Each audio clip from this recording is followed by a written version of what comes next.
ipaliwanag sa'yo, ngunit di kinakausap. Di inaasahang diringin mo, nakatingala sa ulap. Alam kong nasaktan na naman kita, ngunit di ko naman sinasadya.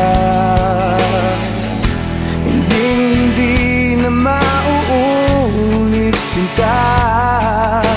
Sana'y maniwala ka, sabihin